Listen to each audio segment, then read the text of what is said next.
response, but there was and then there was this other cohort that had actually, and I hadn't really thought of this, and I hope it didn't come off as insensitive, but there was a whole bunch of people who had actually been shot by AKs who hopped on and said, well, hey, I've actually been shot by an AK and it wasn't that much fun. And so, I'm like, oh, geez, I hadn't really thought of that when I wrote this. And it kind of stirred up a bunch of responses that I hadn't anticipated. Yeah, Jesus. And I guess what we'll finish on, because this is, I guess, a big one that's related, I guess, in my community and close mates, whatever, is selection for Special Forces.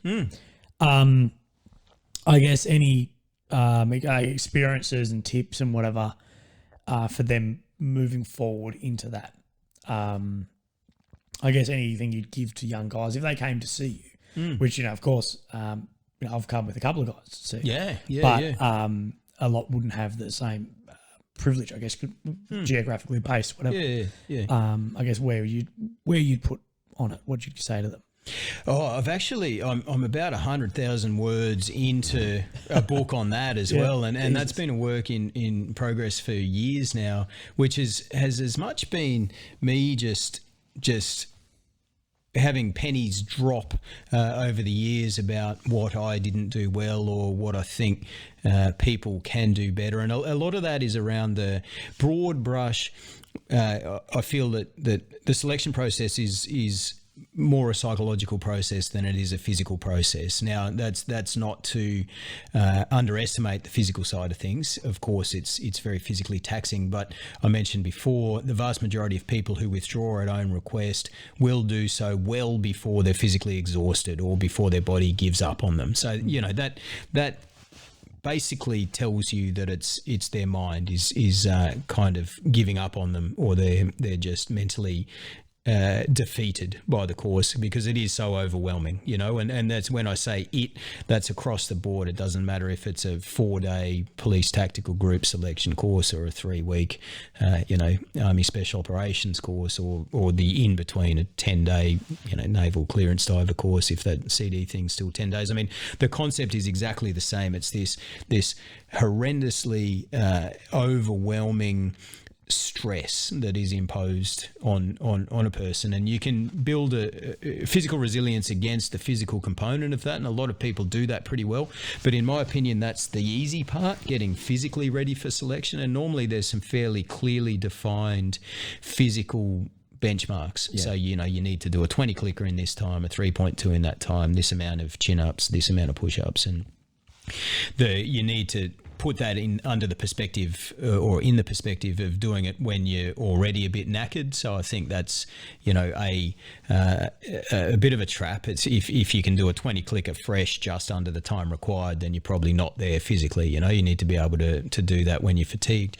But I think the thing that people really miss is the opportunity to psychologically prepare themselves and to build that psychological resilience. And I've actually, just in the last 6 months, been thinking of this from a whole different perspective as well, in light of the fact that we know that the human brain doesn't develop properly until we're into our mid-20s. And a lot of the areas that are slow to develop, particularly in males, are the impulse control areas, which accounts for why teenagers do a lot of dumb shit, and young blokes in their early 20s with their licenses do a lot of impulsive acts that end disastrously. So, I mean, those linkages between your prefrontal cortex and your amygdala that control that impulsivity don't get fully developed until your mid to late 20s. And so that's why we see those behaviours in most people starting to settle down by the time they reach full adulthood. And you look at the average person who's stepping up for selection, they're in that age and stage where their brain isn't fully developed, and at the core of not withdrawing from the selection course is impulsivity and impulse control, and this ability to control that response that either overwhelmingly wants you to have a fight or flight response, wants you to tell a bloody DS how you actually feel about them, wants you to just get the hell out of that course because it's so offensive. And universally, the people who sign themselves off the course, the second they've had a chance to have a feed and have a, maybe a bit of a rest and stop doing what they're doing, regret it immediately. And so it's about trying to build that space between, I think it was Viktor Frankl talks about this mindfulness as being creating space between stimulus and response, and that's what this is all about. It's trying to train that build that space, stay in that moment, and not just have this knee-jerk reaction. And we know that you can do that through meditation and mindfulness. I mean, the jury is overwhelmingly out. What's a jury anyway? The evidence. I know it's trying to make overwhelmingly that we can do this. We've got the neural imaging studies that say if you meditate, it will strengthen these connections between your prefrontal cortex and your amygdala. It'll shrink down your amygdala's action, so it will give you more impulse control. And so, the number one thing that I tell people nowadays is meditate. And it's a weird thing, people will look at you funny. I've had a few people say, "No, I'm not doing that," because it's not well aligned with the Western warrior culture. No, not at all. But you think, and then you use the example, you say, well, do you reckon a Shaolin monk could pass selection? They're like, of course. And you're like, well, what's a Shaolin monk do? And they're like, well, they meditate and they practice mindfulness and they do all these incredible feats where they can push their body beyond, anything that we can imagine. You talk about the samurai, these cultures, these warrior cultures that get it and use this mindfulness meditation as preparation to optimize themselves as warriors, but somehow we've lost it. It's not, and I think we need to bring that back, because not only does it improve your chances of being successful in selection, then it improves you. And there's some great studies looking at particularly police groups, looking at mindfulness meditation and all these other resilience programs, and not only did it improve overall well-being for these cops, it reduced their stress levels, cortisone levels, it improved their family relationships, but it also there was in one particular fairly powerful study, it decreased inappropriate use of force, it decreased on-the-job accidents, and it was all these metrics that actually would be more tangible if you stand in front of a bunch of blokes who are special operators or who are police or who are military and say, this will make you feel better and it'll make your relationship with your wife, all these sort of things that are good but maybe not appealing to that culture, particularly young blokes. But if you stand in front of them and say, hey, if you meditate, it will make you a better operator, it'll make you less likely to use inappropriate force, it'll make you less likely to have an accident on the job that will kill one of your mates, that's the stuff that's going to engage them, and when I get a chance to talk to police tactical groups, which I fortunately do once in a while, that's the hook that you get in with. But so, I mean, coming back to your question, lots of mindfulness meditation, lots of attention to the sleep, track your sleep, look at what different diets are doing, look at blue light is one thing that I'm very big on, gut microbiome, that whole gut-brain axis.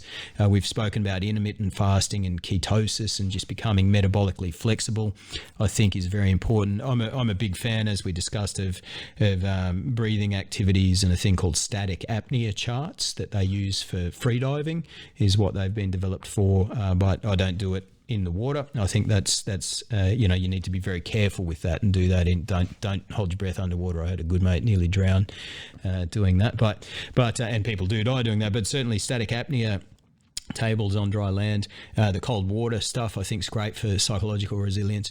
Learning about things surrounding group formation dynamics, I think something that people go in with the wrong attitude, myself included, into selection, is seeing other people on the course, other candidates, as competition, and that you must beat the other person, and what they're missing there is this opportunity to come together as a cohesive group. And if you can look at those other candidates as the quicker you can form a cohesive group, and the resilience that comes with being a group, that is then the enemy in that setting is the course, and to a lesser extent the DS, but if you can unite against the course, then you're much more likely that everyone gets to the end, and then you're a much better chance of getting picked up. And I think people miss that, and they tend to sort of lock horns with other candidates and have this competitive attitude, and that will just decrease the likelihood of coming together as a group.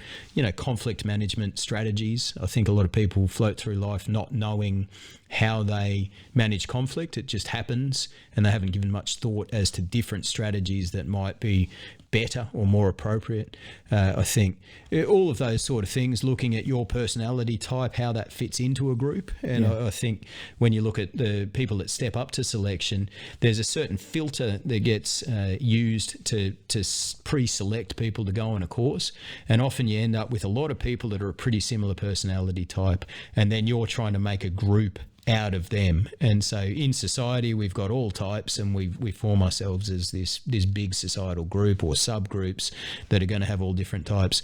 But if you grab a whole stack of alpha males, mostly from grunt battalions, and chuck them all in one group and say, there you go, play nicely together, of course there's going to be friction. There's going to be that establishment of a pecking order. There's going to be egos. There's going to be people coming in with these preconceived ideas of where they should fit in that group based on where they fit in the old group, and that's not a good way of going about it. We spoke about complexity theory and complex adaptive systems, and this mindset that you need to bring into a complex environment, which selection is a perfect example of. It's non-linear, it's unpredictable, it's not reproducible.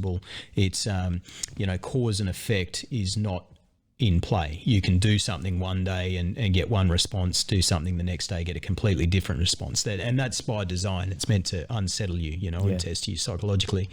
And so rather than try and approach it as a problem that you can have all the solutions to and learn about how to strip an AK and tie a knot and make a raft out of 44-gallon drums, all these predictable things, the problem with going in with that attitude is that the second you get thrown a curveball, you don't know how to deal with it. So it's more about, sure, learn all those skills that you might think you need, but expect to be thrown curveballs and build a mindset and a set of strategies and an adaptability to approach novel tasks, and then you won't get caught off guard. Whereas the second, if you're trying to approach it from a complicated perspective where you can actually break everything down to component skills and learn them, the second you get something that you don't know, you're knackered. Whereas if you look at it for what it is, a complex system, and build that adaptability and that mindset to approach novel tasks and a set of skills to break down a novel task into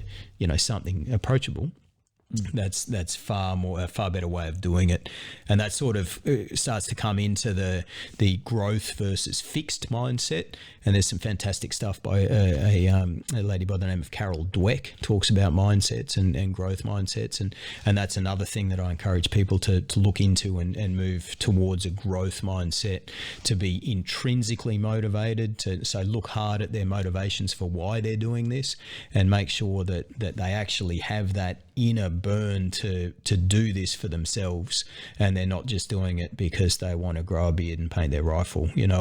That's there, and that's fine. Sure, want to do that, but you need to. That's not going to be the thing that gets you through your third week of a selection course. That's not enough. It needs to be that deep desire to personally prove to yourself that you can have a go at this, or to chase that goal for your own self-mastery rather than what someone else might think of you if you were with whatever unit you're going for. Yeah. So, man, I could talk all night. I know I've sort of gone off. I'm very passionate about that, as I said. It's bloody fantastic. I've started thumping a stack of that together, and I did the word count on it just the other week, and it's over 100,000 words, and I'm not really even close to finished yet, to be honest. So at some point, I'll once this current book thing's done, I'll wrap that up and throw it out there, because I think that's hopefully that's another thing where maybe I can reach a few people and a few points will resonate and it might help them on their path, and that's the hope there.